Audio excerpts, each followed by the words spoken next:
अंबेडकर ने कहा कि इस संविधान में इंडिया ही इंडिया है, इसमें भारत नहीं है। और उसमें बंगाल का कंट्रीब्यूशन है जिसका नाम बहुत कम लोग लेते हैं, और उनका नाम कोई ऐसा मंच नहीं है, विदेश तक में उनका नाम लेके आया मैं। लोग बोले हमने कभी सुना नहीं है। मैंने कहा आपने सुनने की कोशिश नहीं की और बंगालियों ने बताने की कोशिश नहीं की। यहां से आवाज उठती, कहीं ना कहीं तो कोई टकराती आवाज। मात्र 6-7 दिन का समय था और जो हमारे फूल वाले चचा थे वो जल्दी में थे। उनको लगा कि इसको जल्दी से निपटाओ, नहीं मुश्किल हो जाएगी। लेकिन अंबेडकर ने पकड़ लिया और अंबेडकर ने कहा क्योंकि अब इस पे बहस होकर के सब कुछ बन चुका है, अब इसमें कुछ बदलाव तो नहीं हो सकता। लेकिन क्या ये अभी डॉक्टर राजेंद्र प्रसाद और उन दोनों के बीच की बातचीत है। डॉक्टर राजेंद्र प्रसाद से कह रहे हैं कि क्या भारत हजारों हजारों साल से अनेक सभ्यताएं आई, अनेक दौर आए, उन सभ्यताओं में जो इस संविधान में हर चीज के बारे में बताया गया है कि ऐसा, उन सभ्यताओं में क्या होता था, इसका क्या हल होता था, और उस समय के क्या ऐसे चित्र थे, क्या ऐसे इंस्पायरिंग लोग थे, क्या हम इस संविधान के अंदर जो हजारों साल की भारत की सभ्यता है, मान्यता है, परंपरा है, आस्थाएं हैं, सरोकार हैं, क्या हम उसको इसमें शामिल नहीं कर सकते? डॉक्टर राजेंद्र प्रसाद ने कहा कर सकते हैं लेकिन समय नहीं है। उन्होंने कहा कोई बात नहीं, ये मुझ पे छोड़ दीजिए आप। उन्होंने अपने लोगों से पता किया तो उन्हें बंगाल में पता चला कि यहां एक जगह है शांति निकेतन। उस शांति निकेतन में उस दौर के एक बहुत बड़े आर्टिस्ट थे, उनका नाम था नंदलाल बोस। और नंदलाल बोस के साथ में एक 21 साल का बेटा मध्य प्रदेश के जबलपुर का था। 21 साल उम्र थी उसकी। वो उनकी पूरी वर्कशॉप में आर्ट बनाता था और उनकी 2007 में देहांत हुआ है। उनके बेटे ने पूरी रिकॉर्डिंग करके रखी है। तो जब आप यहां से खोजना शुरू करते हैं तो चीजें मिल जाती हैं, और जब यहां से खोजना शुरू करते हैं तो अपने कमरे से दूसरे कमरे में रखा पेन नहीं मिलता।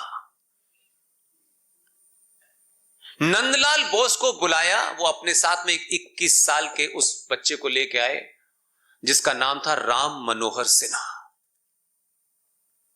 उनको संविधान दिया, उन्होंने कहा कम समय है, इसका अध्ययन कीजिए और जितने भी इसमें 22 से 26 जितने भी चैप्टर हैं, उन चैप्टर्स में अनादिकाल में क्या चित्र आपके दिमाग में होता है वो उस पर अंकित कीजिए।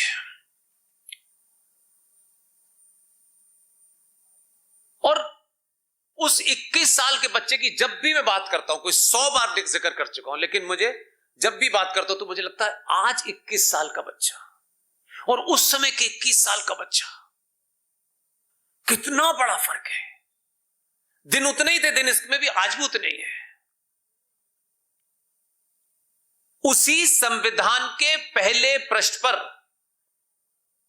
नंदलाल बोस और नंदलाल बोस के उस शागिर्द ने, राम मनोहर सिन्हा, जिसकी उम्र 21 साल थी।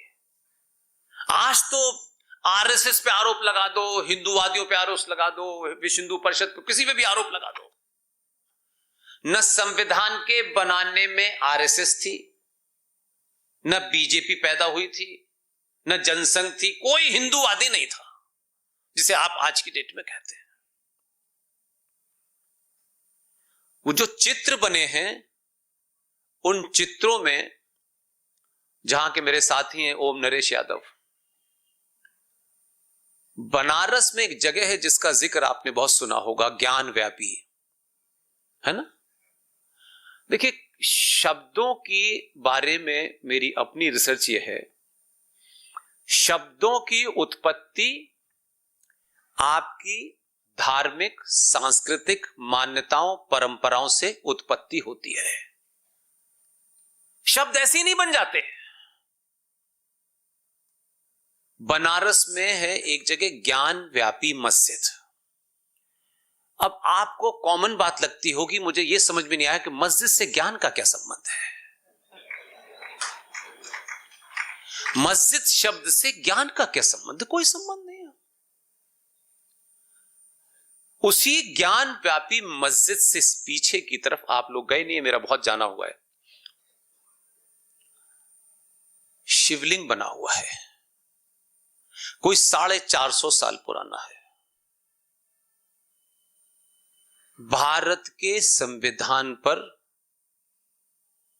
पहले पृष्ठ पर जहां इंडिया दैट इज भारत लिखा हुआ है, वहां नंदी की तस्वीर बनी हुई है।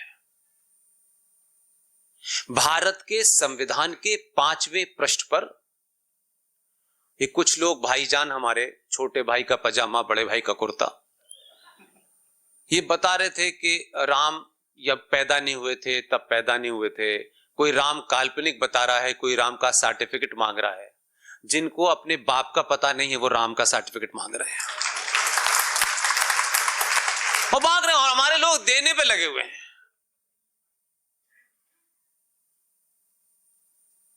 पांचवें पृष्ठ पर मर्यादा पुरुषोत्तम राम लक्ष्मण जी की तस्वीर लगी हुई है। ऐसे करके उसमें शिवाजी भी हैं और उसमें बंगाल का शेर सुभाष चंद्र बोस भी हैं। ओरिजिनल संविधान रखा है, लेकिन हमें देखने की फुर्सत नहीं है। लोग चुनाव जीतेंगे बीजेपी से हिंदूवादी होके, लेकिन संविधान वहां रखा हुआ था वो नहीं देखा किसी ने। जीते तो आप बहुत बात हुई, ऐसा नहीं कहते कि इस बार ही जीत गए हैं और ज्यादा लोग थे। अगर आपके यहां लगी नहीं है तो आप सच साइड से निकल के चले गए। मैंने तो अपने पत्रकारिता के दौर में जब मुझे ये एजेंडा कहीं हल्का सा पता चला, मैं इस पागलपने तक की खोज में लगा रहा कि कहां जाके पता करूंगा। जितने भी मेरे संपर्क थे, मैंने कहा मुझे एक बार सिर्फ उस आर्काइव में जाना है जो संसद की आर्काइव है, और वो ओपन था, किसी ने देखा ही नहीं। मैंने वही कहा कि जब यहां लगी हो कि अगला टिकट कैसे मिलेगा, मुझे कितने कमाने हैं, एक कमान मकान से निकलूंगा 15 कमान मकान बना के लौटूंगा, तो फिर सिविलाइजेशन का कुछ नहीं होता है। खस्ता हाल में पूरा संविधान रखा हुआ है। उस संविधान को जाकर के उनकी तस्वीर खींचने के बाद फिर जितनी मेरी स्टडी थी वो करी, तब मैंने पब्लिक में 10 साल से बोल रहा हूं। उस संविधान के बन जाने के बाद की कहानी जो है, जिससे मैं ज्यादा इंस्पायर होता हूं। जब बन गया, सब कुछ हो गया, तो नंदलाल बोस और उनके एक अध्यापक, उनका राम मनोहर सिन्हा, 21 साल का, डॉक्टर राजेंद्र प्रसाद ने उससे ऐसे ही पूछा कि भाई तुम युवा हो, तुम्हारे इसमें 12-13 चित्र तुमने बनाए, तो तुम इसका मेहनताना नहीं लोगे, यानी पैसा नहीं लोगे इसके बनाने का? अब आज सोचता हूं मैं कभी कभी, और जब उस परिवार से मिलने गया तो मतलब मैं बहुत देर तक समझ ही नहीं पाया कि हम कहानी किस्सों में सुनते हैं, लेकिन उनका फर्स्ट परिवार मौजूद है। तो उन्होंने कहा कि नहीं, मुझे कोई मेहनताना नहीं चाहिए, लेकिन मैं चाहता हूं कि संविधान के हर पन्ने पे मेरा नाम लिख दिया जाए। डॉक्टर राजेंद्र प्रसाद तैयार हो गए। अब उस 21 साल के बच्चे का विजन देखिए किधर ले जा रहा है। अगर आपकी दृष्टि यह है तो जब डॉक्टर राजेंद्र प्रसाद तैयार हो गए कि हम हर पन्ने पे तुम्हारा नाम लिख देंगे, तब उसने कहा थोड़ी देर बाद कि नहीं, मेरा हर पन्ने पे नाम मत लिखिए। तो डॉक्टर राजेंद्र प्रसाद कह रहे हैं कि भाई तुम चाहते क्या हो? उसने कहा कि जो भारत के संविधान का प्रियम्बल है, उस प्रियम्बल में एक बेल बनी हुई है ऐसे करके चारों तरफ, आपने देखी होगी।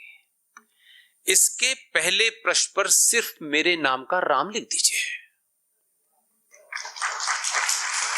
अब लोग चले जाएंगे, 100 साल हो गए और 200 साल हो जाएंगे, न कोई राम मनोहर सिन्हा को याद रखेगा, न नंदलाल बोस को याद रखेगा। मैं उसकी दृष्टि से देखना चाहता हूं, उस 21 साल के बच्चे की दृष्टि से अपनी बात कहने की कोशिश कर रहा हूं कि यह भाव क्यों उस बच्चे के दिमाग में आया 21 साल का बच्चा तो कुछ भी मांग सकता था। आज के किसी नेता से कहते तो कहता कि पत्नी को टिकट, मुझे 2 कमीशन में चेयरमैन, 10-15 पद लेकर के वो चला जाता। 21 साल के लड़के ने भारत के संविधान के प्रेम्बल में जो बेल बनी हुई है, कहा सिर्फ मेरा इसमें राम राम लिख दीजिए नाम, और वो ओरिजिनल संविधान में लिखा हुआ है। लेकिन मुझे बताइए, पिछले 50 साल में आपने किसी नेता से ये बात सुनी? इतने समाज में हजारों संगठन ने, किसी से सुनी आपने बात? कि 21 साल के बच्चे ने एक संविधान के अंदर एक छोटी सी जगह कहा कि यहां राम लिख दीजिए, और बाकी जो दूसरे लोग थे उनको तो पता ही नहीं था कि इसमें राम लिखा होगा भी, और वो वहां राम लिख के चला गया।